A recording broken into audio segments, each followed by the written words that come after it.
Hello po, Mattagumpay learners! Welcome again to our Mattagumpay channel. Ayan, so sa ating last video po ay pinag-usapan natin ang definition of proposition and how to symbolize it. Ngayon naman, let us discuss the two types of propositions. We have simple and compound propositions. So at the end of this video, you should be able to differentiate and distinguish between simple and compound propositions. Okay, so tara na po, pag-usapan.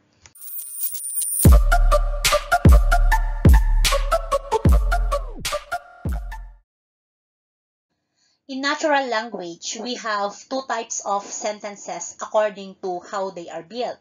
We have simple and compound sentences.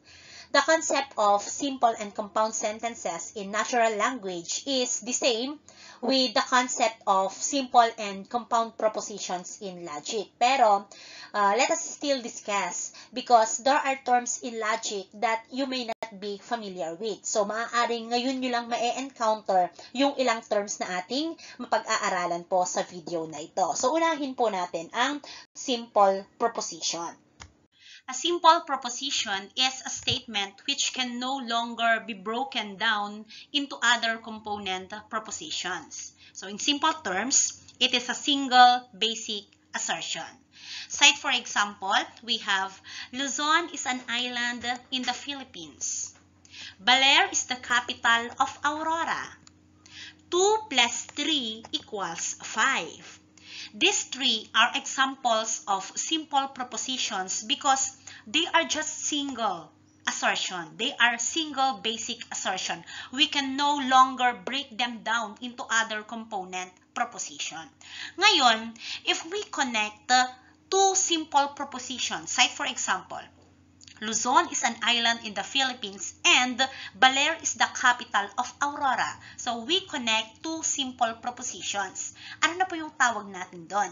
So, hindi na po siya matatawag na simple proposition, but that is a compound proposition. Okay, ngayon, ano naman ang ibig sabihin ng compound proposition?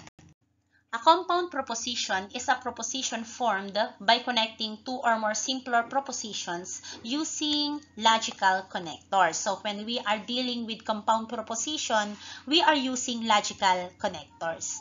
So halimbawa po yung kanina. Luzon is an island in the Philippines and Baler is the capital of Aurora. So we have here two simple propositions. Luzon is an island in the Philippines at saka yung isa is Baler is the capital of Aurora. So pinagsama po natin sila by using and. Ang tawag po dyan sa and is a logical connector. There are other logical connectors na ginagamit po sa logic aside from and. So we have not at if we are going to symbolize not, so ito po yung kanyang symbol. Yung and, ang kanya namang pong symbol ay parang inverted V. Other connector, we have or. So ito po yung kanyang symbol. We have also the connector implies or if then. So ito po yung kanyang symbol. And another connector, if and only if. Ito naman po yung kanyang symbol. Okay, ngayon, if P and Q are simple propositions, then the following compound propositions can be formed. So we have not P. And if we are going to symbolize not P, so ito po yung kanyang symbol. Ano? Ang basa po dyan ay not P. Other symbol for not is, yung ganyan po. So yan po yung ginagamit sa ibang references. Okay, another compound proposition, we have P and Q. So ang basa po dito ay P and Q. Okay, we also have P or Q.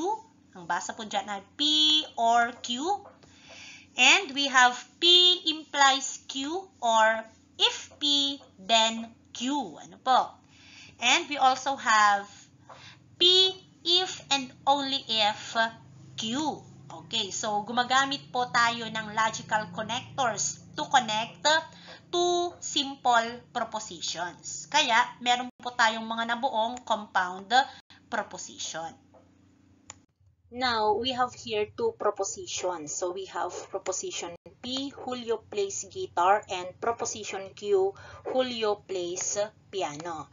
So let us try to rewrite this compound proposition in words. Ano po? So we have not P, not Q, P and Q, P or Q, at saka P implies Q, or if P, then Q.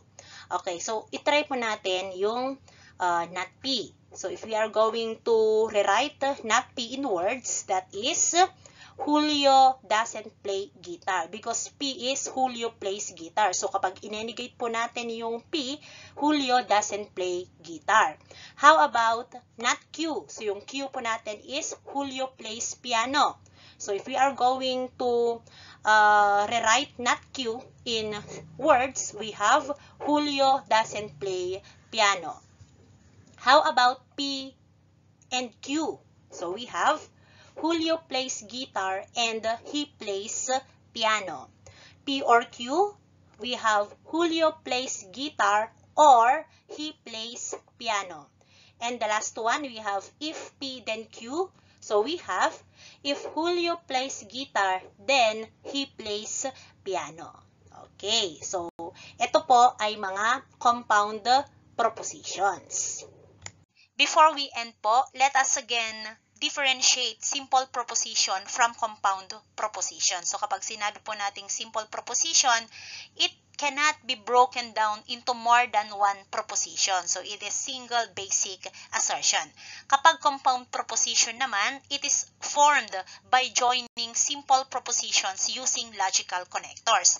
At yung mga logical connectors po natin, we have not, and, or, implies, and, if, and only if. At dyan na po nagtatapos yung ating lesson. Maraming salamat po sa panunood. Hanggang sa muli, paalam.